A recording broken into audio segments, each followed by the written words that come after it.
Do you like journeys? Journeys of the imagination? Well, let's go on one, shall we? I'm Dave, and you're watching Barber Dave Shaves and Such.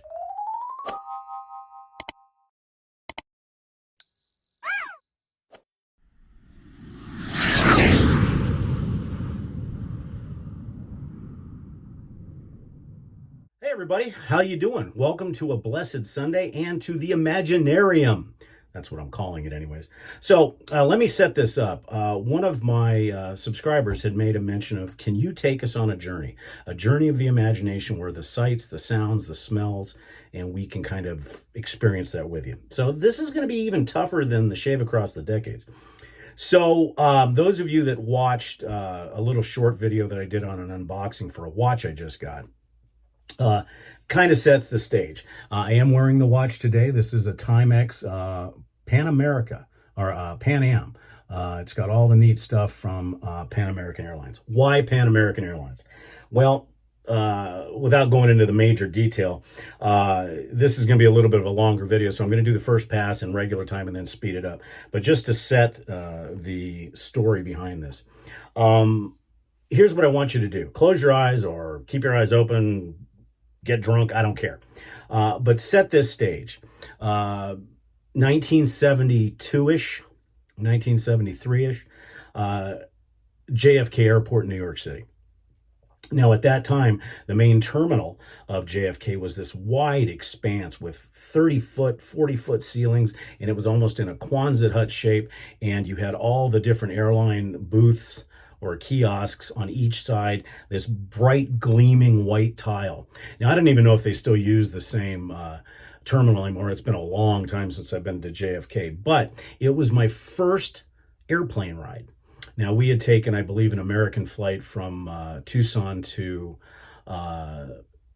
New York City, JFK, as we were heading to Puerto Rico to see my mom's family. And that picture in the front that talked about the Imaginarium, that's a Pan Am 747 turning final at San Juan Isla Verde International Airport. So that was kind of neat that I found that picture. So anyways, kind of to set the story, because this has got three parts to it as far as why I have this emotional connection to Pan Am. My dad and I were walking through. Now, understand, back in those days, air travel was considered very dressy. So I was in a suit as a little boy. My dad was in a suit. My mom was in a nice pencil skirt, as were 99.9% of the other people in the airport. That's back when hats were still being worn. It was just a very classy looking thing. And for a young person who had never been in New York City, and to see all these people milling around. But two things stand out to me on that in the airport. One, and I hope that your imagination is coming along with me. One was that it was huge. Two, I remember this gentleman in a black double-breasted suit, white shirt, black tie, this white cap with the Pan American emblem emblazoned on it with stripes on his sleeves. He was a captain for Pan American. And as he was walking, he walked by, and I was sitting there in awe. And right behind him were the Pan Am stewardesses. These were like angels to me. And everybody stopped and looked, and they were laughing and giggling, and they were just high class. So they passed by, and my dad was about to go up to the counter, but I saw a blow-up airplane in the gift shop. Well, being a little kid, I bugged my dad until he bought it for me. Now, not that I wanted it in the box, I wanted it blown up. So we begrudgingly blew it up, and my mom is trying to tell my dad to calm down. And so we headed up to the Pan Am ticket counter. And as we're walking up to the ticket counter, there's this monster of a man back towards us. And I kind of violated him with the front end of the aircraft in the balloon. And he turned around and looked down at me, and this man was immense. Now, remember, I'm small at this time, and I looked up, my eyes grew hugely wide. I turned to my dad and I said, "Dad, it's Gomer Pyle." And my dad looked up, and sure enough, it was Jim Neighbors. And he smiled, and my dad goes, "Mr. Neighbors, I am so sorry. I'll pull my son back." He goes, "No, don't worry about it," in that wonderful deep baritone accent. And he leaned down to me and he goes, Shazam! For sure, for sure, for sure. And I just started laughing and giggling. So he gave me a photograph, or actually, yeah, gave me a photograph with an autograph, which I still have. So that is memory number one in the Imaginarium. Memory number two was walking out to the plane and seeing this immense 747. I think at that time it was a 747-200. And the 747 is no longer in production except for Air Force One. And we got on the plane, and there they were, those angels of stewardesses greeting everybody. And this is back when didn't have locks on the cockpit, didn't worry about stuff, and the captain was there. And in the earlier picture, you also saw a little set of junior pilot wings. He handed me those, and he goes, "You're going to help me fly the plane." Later on in that flight, I was able to actually go into the cockpit. So we sat down, and of course, back then, the airliners all had the white covers on top, and we were flying regular coach class. But in the 747 back then on Pan Am, you had plenty of room, and when you're a little kid, you have even more room. So after we were airborne on our way to San Juan, my dad said, "Come on, Lump." That was my nickname, and of course, I'm sure that people are going to use that from now on. But he goes, "Come on, let's go for a walk." And in the 747s, there was wide aisles with seats, and then of course the two seats or 3 seats on either side, I believe. And anyhow, there was a spiral staircase that went to a second level. Now that second level was the lounge. And there were stewardesses up there serving drinks and hors d'oeuvres, and this was on coach, the way things used to be. So I sat down next to my dad, and I think my dad was using me as a wingman because everybody was coming up. "Oh, you're cute little boy, blah, blah, blah." And my mom was giving him the rolling eyes look. But anyhow, so we looked out the window, and we were probably at 33,000 feet at this time. We'd finished climb out. We were over the Atlantic. And my dad goes, "Look, look, look." And there was an aircraft carrier group way, way down, and the ships were about this big. And then I remember looking out the window because my dad let me have the window seat when we were landing, and we landed in this misty right over the water. And I looked at my dad and I said, "Dad, are we going to crash into the water?" Because Isla Verde International Airport is right on the peninsula in San Juan. And we landed, and so that was my first international flight, and it was the first one. So why do I say that? Well, we're going to be using what I think is just a perfect soap for this Imaginarium, and that's Noble Otter Logbook. Now, I don't believe that there is a finer soap company as far as the artwork. It's just a beautiful presentation. Now, this is in the wheelhouse of Aventus. It's made to be classy. It's not Aventus at all, but it's in the wheelhouse. Very high, there's some pineapple in it and stuff like that. I've reviewed this before. It's a wonderful soap. We're going to be using all the other stuff that goes along with it. For our razor today, we're going to be using a Philly 13. I picked it simply because the color matches the Pan Am colors. And you know me, matchy-matchy. For the brush, not always matchy-matchy, but it looks kind of like the sky and clouds. We're using a Sorrentino brush. So we'll get started on that, but we'll continue our story. So, jump forward. My father passed away in 1978. I had not flown Pan American again. However, in December of 1988, and those of you that are old enough to remember this will get it as soon as I start talking about it. I was on my way home on leave, and I was actually taking a commercial flight. And I had to get to Heathrow because I was stationed in England at the time. I had to get to Heathrow for my flight. And it was an evening flight, as most of those flights were back then. And I missed my flight. So I stayed in London that evening and then went home the next day on a different airline.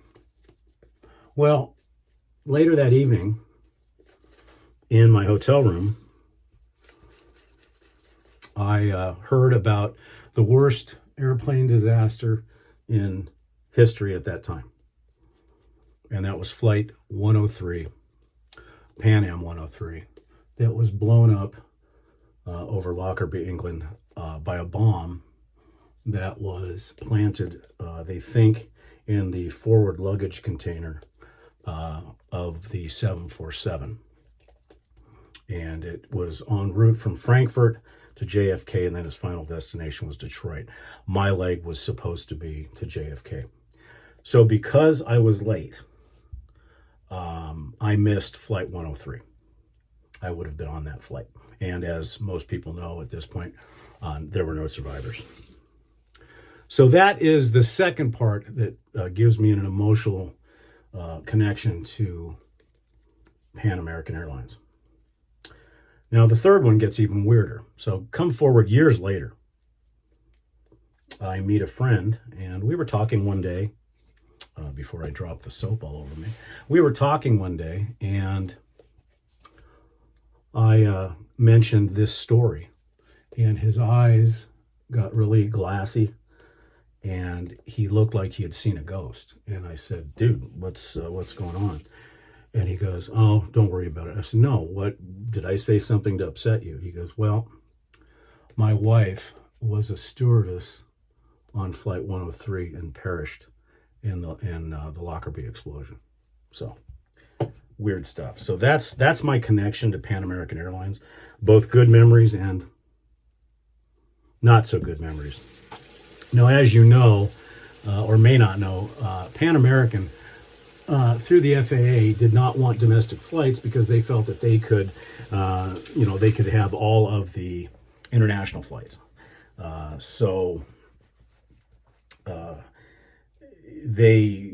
International air travel was going down, and so they were later acquired by Delta, and that's kind of the story. So there's your Imaginarium. So I hope that gives you an idea of the sights and sounds and smells and emotions that go into this little shave. And believe me, the Imaginarium shaves are going to be a little bit tough to put you guys in the place. I've got the first 3 ready to go, but we'll see how that goes. So let's get shaving.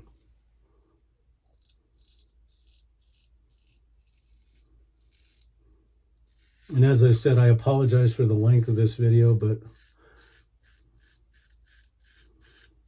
to do it right and to put you in the place, that was important. So like I said, I'll speed up passes 2 and 3. But those of you that never got to travel during the heyday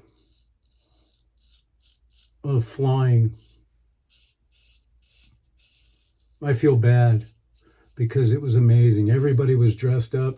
Yes, there was a smoking section in the back of the plane, although my parents didn't smoke, so we were up front.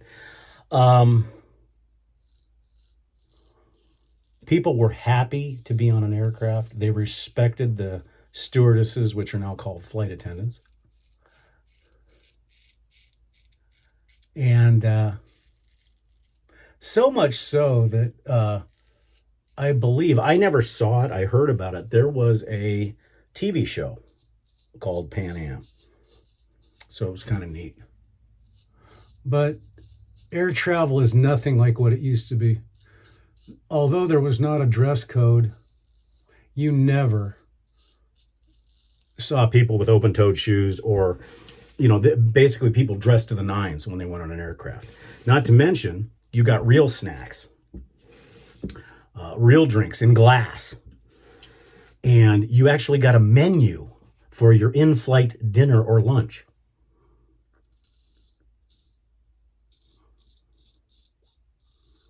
If I remember correctly, there was a beef dish, a chicken dish, and a seafood dish. And then vegetarians, that wasn't around then. But at my age, I think I got a hot dog and french fries and a Coke. So yeah, I mean, it was a bunch different. I wish those days were back, because nowadays you don't know if you go on an airplane flight if you're going to get into a fight. Plus, there was not the TSC or the TSC. The TSC wasn't around either. The TSA and all that, Homeland Security, that didn't go into effect until tomorrow, 9/11, and stuff like that. So, okay, there's the first pass. I'm going to go ahead and speed these up because I know this is a long video already. So we'll be back with the final stuff afterwards, but just keep your imagination running. Picture what it's like to be flying in a 747 high above the Atlantic Ocean. Put your dad there if you want, because it's a great memory.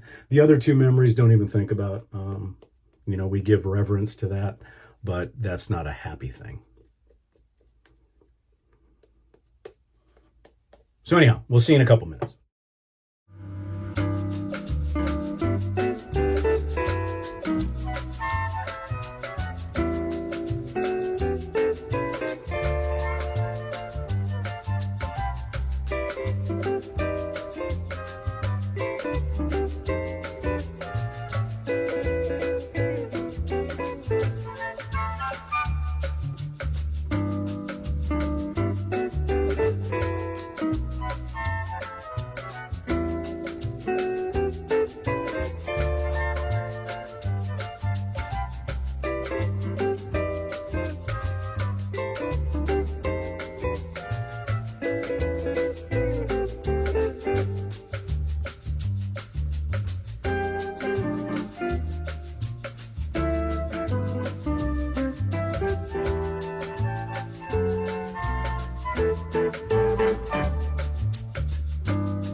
Okay, everybody, we're back.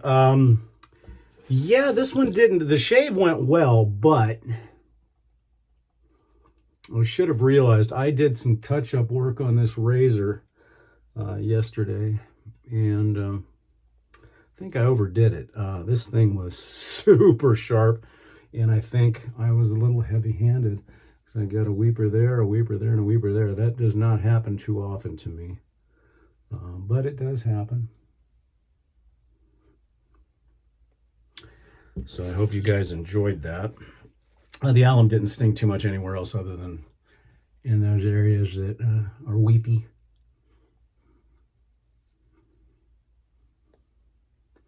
So we'll let that. So anyhow, so that this is day 1 of the Imaginarium. Day 2, I think you'll like, and day 3, and then we'll see how far we can keep it going over the next few weeks. Oh, also meant to tell you, thank you to all my subscribers. We are at 1,095.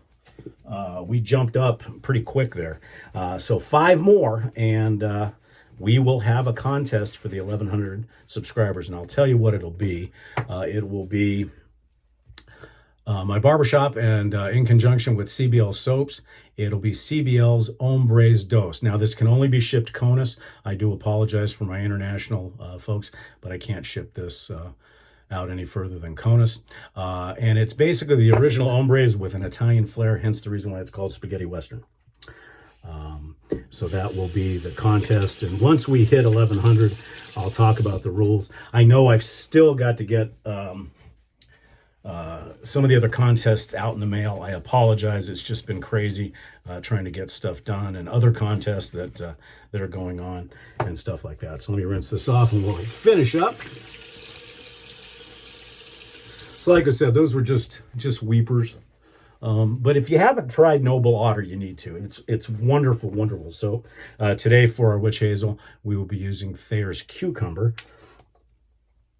Although I could have used lemon, I think this goes a little bit better with the scent. We'll let that dry down for a few seconds. So real quick, let's go over what we used again for our Imaginarium Pan-American shave. We used a Philharmonica 13. This was originally honed by Lukey3262, Matt, at the, and that's who I acquired it from. Basically NOS. So I thank Matt for that. The brush, I use these more and more. This is Sorrentino, and this is the Pillars of Creation. But for today's, we're going to talk about a cloudy sky. And everything else. And for the soap, once again, we use Noble Otter Logbook. It's in the wheelhouse of Aventus, but not, for whatever that means. Just an absolutely fantastic scent. Performance is great, and no one beats the artistry. The only one that I've seen that's close as far as presentation, as far as that, would be Hoffman's. And I've only got one of those so far, so... Okay, for the aftershave, again, we're going to, everything's matchy-matchy today. We're going to be using a logbook. And again, the artwork carries over from the soap. Good reducer, a nice alcohol hit. And just a wonderful fragrance. Oh, perfect for that international journey on an aircraft. So... we'll let that dry down. For the talc today, we're going to be using Yardley Gentleman's Classic, because that would have been a talc that fits this, and so forth. Oh, talc bomb. Flying through the clouds. Yeah, this matches perfectly. Also, if you've made it this far, please... join us for Drinks and Daves. Our back to school special will be tomorrow night. And it's also the last one that we're going to be having on Mondays. We're going to be switching to Tuesdays on the following week. So got a lot of great shows planned. For those of you that were expecting the TSC radio show, unfortunately, wasn't a lot of interest for it. And the time that it takes me to do those radio shows was just too much. So we've sunsetted the TSC radio, but we'll do a lot more stuff here, including Barber Dave's, my take on stuff, and so forth. Okay, so the talc's on board. Now we're going to be going with the Logbook EDP. This is the only one that's got a little bit of a different artwork, but it's wonderful. And I like the size of the bottle because you can hang on to it real easy. And again, in the wheelhouse of Aventus, but not really, if that makes sense.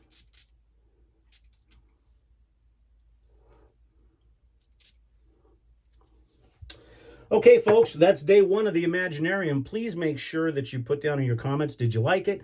What would you like to see? Any other types of things? I'm going to try to go through my scents to figure out what to do for the Imaginarium, and I'm finding that it's going to be a little bit tougher than shaves across the decades. So anyhow, thank you so much for joining us on a Sunday. I certainly hope you have a wonderful, wonderful, blessed day.